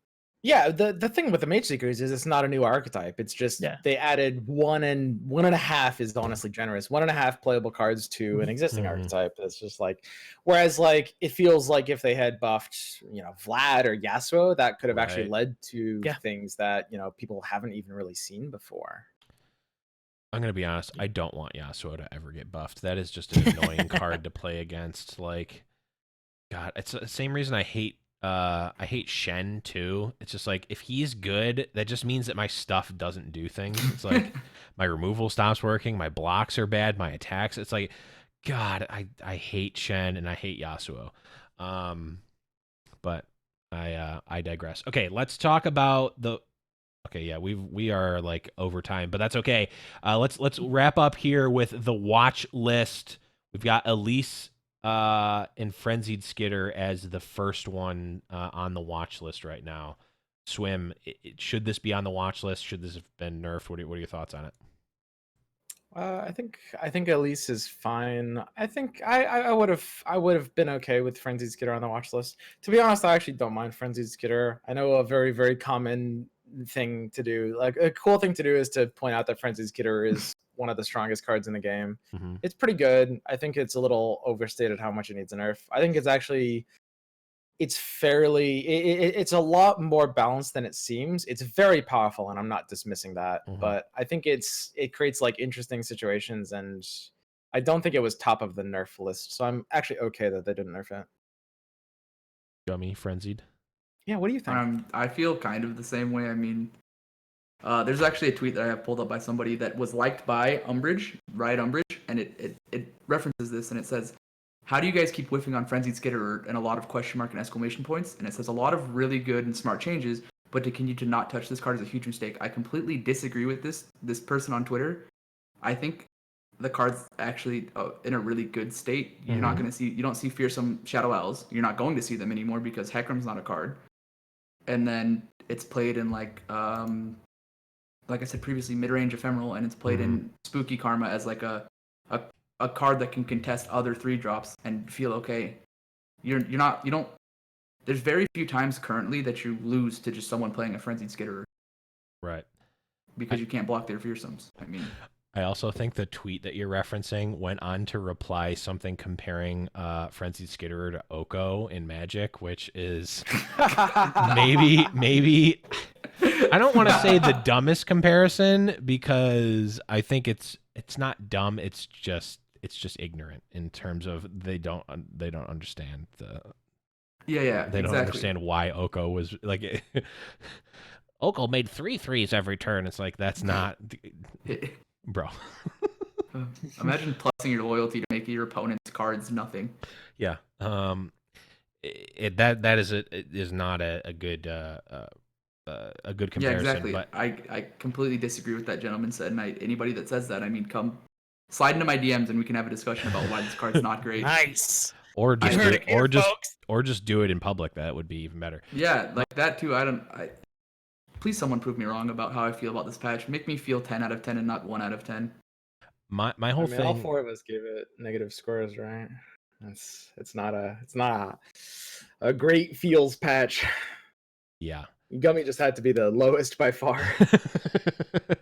Yeah, I think Skitterer is one of those cards that it feels really, really bad when you get blown out by it, but it's like, just open attack forehead. Like, I played a game today where I'm like, okay, I'm doing some math. I'm like, okay, I'll play this guy, I'll play this Lucian or whatever, and then I'll attack. And then they play Skitter, and I'm like, well, I just got fogged. And I'm thinking like, yeah, I got greedy and I got punished for it. I need to start playing around Frenzied Skitter more. It's like, maybe they could tone it down a little bit because it does kind of everything, but still, you can play around it. Saucy, any other thoughts on Elise and Skitter? No, I think it's fine.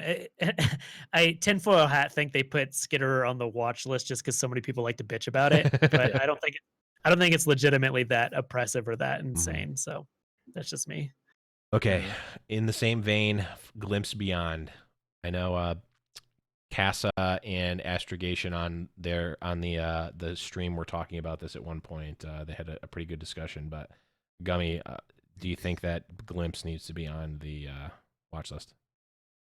Yeah, but I don't know how they could change it to make it not trash.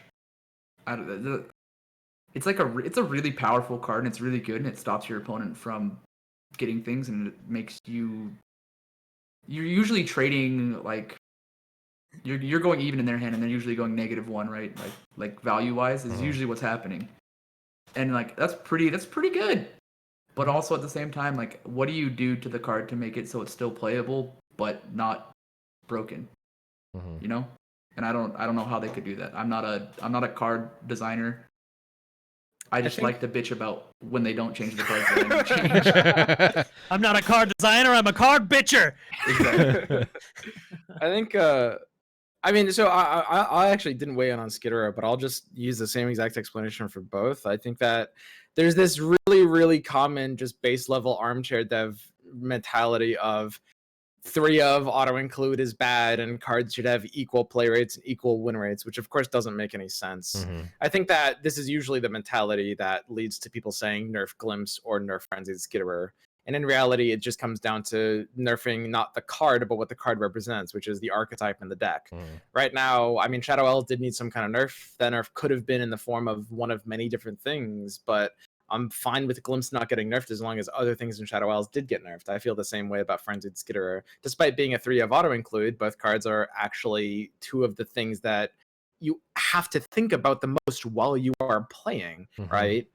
So I don't know. You have this like very elitist kind of player who's often going to be like, "Oh, you idiots for not nerfing this card," but in reality, and I have said in the past that I do wish something in Shadow Isles gets nerfed.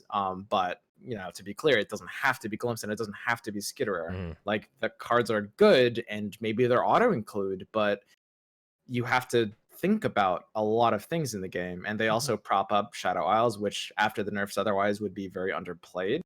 And even unique archetypes, like for example, you know, Spider's Iceborne Legacy, which you guys are all sleeping on, by the way. Wait, didn't you open up that discussion with it's trash? It's not like a heavy slumber, but you guys are at least napping on it. Oh, like a slight afternoon nap. Yeah. You guys are napping on it. I think you're the one sleeping. You're dreaming, my friend. You're daydreaming about this deck. Saucy. It's not tier 1. It's not tier 1 for sure. Glimpse? I think Glimpse it's definitely super powerful. I keep saying that it's one of the best draw spells in the game, but I don't think there's anything wrong with that. I think just because a card is powerful doesn't mean it needs to be nerfed. I hate that mentality of a card is good, so therefore we need to nerf it.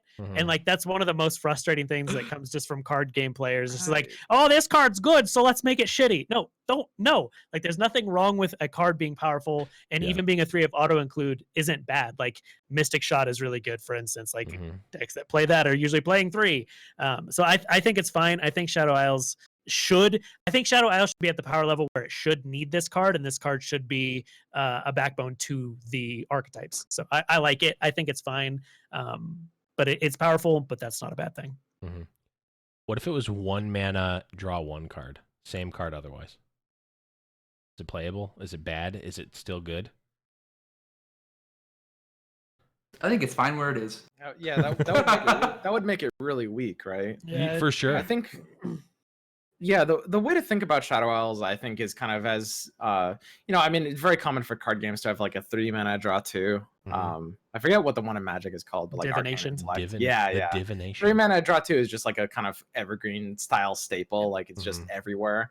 And you know, Runeterra doesn't have one. Instead, they have this card, which costs 1 less mana, but you have to play it reactively. You have to be intelligent, and it teaches new players about the idea of playing reactive. The only effects it can stop are a few somewhat niche things like Ezreal's target level up and like a Vile Feast Spider or some like Grasp.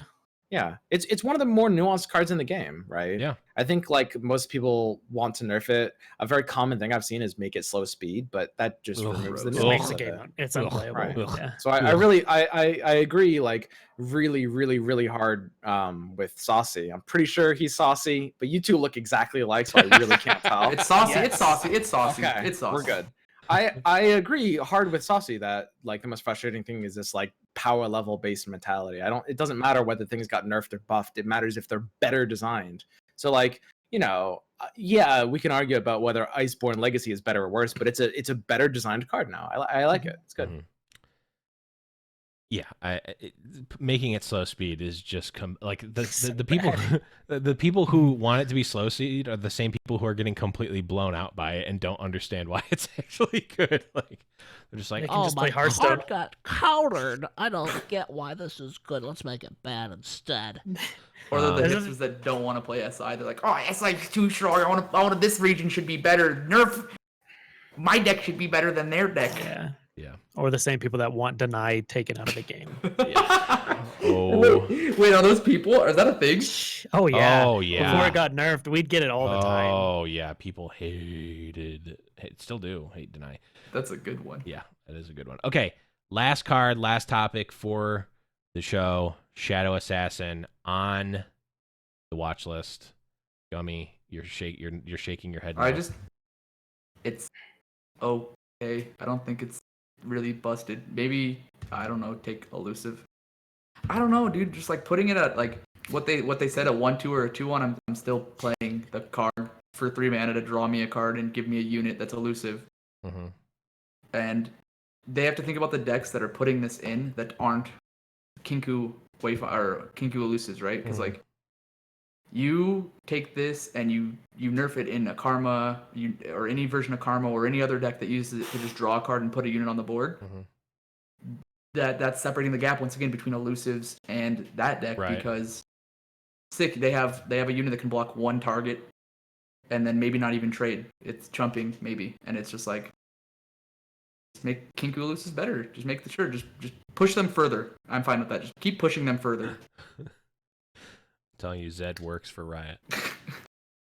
Swim, does Shadow Assassin need to be on this list? Yeah, no, I mean it should be on the list. People complain about it. I don't think it's really a problem card. I'm fine that it didn't get nerfed. It has a unique ability to effectively almost be a reach card in this game, in a weird way, because it's a kind of non-offensive Shadow Isle or non-offensive elusive card. It's like it's the only elusive that you can really justify as like a defensive blocker, as opposed to just being offensive. And towards that logic, its existence is very arguably a nerf to elusive decks as much as it is a boon to elusive decks. Like it's a powerful card that's a 3 of an elusive deck, but it allows basically any control Karma deck to have a blocker, which is nice. Therefore, I wouldn't mind advocating it go to like a 1/4 stat line or something that would make it just like less aggressive. What are you thinking of me? I don't know if I like that. What if it was a 2/4 can attack? I mean that'd be interesting. I like That is putting it super maybe at a 1/3, but I don't know about 1/4. I think that's like putting a big behind on it, a big backside is like a little. I think you're buffing the card a little too much. Maybe I'm wrong. I think that 1/4 would be, well, again, it's not really about, it's not about the card being better or the card being worse. It's about the deck. It would, like, making it a 1/4 would be a nerf to Kinko elusives, and it would be a buff to Karma decks, right? And I think that's a good way to do that, because I think like control having, you know, a better elusive defense is good. And I think that, you know, I do agree very much that the Kinko Wayfinder elusive deck should get nerfed. Yep. Saucy, I agree. last thoughts.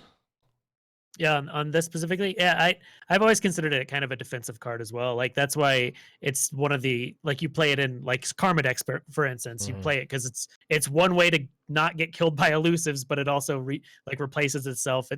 I don't have a huge problem with this card. I like the idea of potentially having something that like an elusive card that can't attack. That's like a weird reach. Thing. That's an interesting. I hadn't thought of that. I like that idea. I hadn't thought of that until I literally just said it. So it was not any. There's no forethought put into it whatsoever. I just am surprised that Windrake with cycling Cantrip Windrake is what people are saying needs to be nerfed. Out of all things. Yeah. Okay. That was a banger of an episode. We talked about a lot of stuff, got a lot of opinions. Huge shout outs to our guests, Swimstrim and Gummy. Thank you guys so much for being on. Swim, where can people find you on the internet and elsewhere? I use Twitch. I've got a channel. It's Swimstrim. I think I have a YouTube too, but You don't want to go there. Yeah, it's not that good, right? Gummy, That's good. Gummy, where only tell people the good places to go for you. To find you. If you want hot opinions when I'm not on twitch.tv/gummy_god, it's Twitter with the same handle, gummy_god. And I have really hot takes about LOR, but my mantra is to prove me wrong, because I really want this game to do really well, and I'm really passionate about it. So please prove me wrong. Gummy, your takes are hotter than the Earth's mantle. Okay. And that's Gummy with an I for those of you in podcast world who can't see on screen. I'm just throwing you the alley-oop here. Saucy, where can people find you on the internet? Yeah, I'm just Saucy Mailman all over the place. Twitter, Twitch, Instagram, Spotify. I don't know, all the places, wherever. And you can find me in the Discord, discord.me/Runeterrable Radio. That's where you're going to want to be. All of our links, all that good stuff, people in the community. It's a pop-in place to be for Legends of Runeterra. But that's going to be it for this one. Hope you guys enjoyed it. That was a spicy one. That's going to be it for Swim, for Gummy, for Saucy. I am Blevins. You've been listening to Runeterrable Radio, and we'll see you guys next week as we talk about more stuff in Runeterra.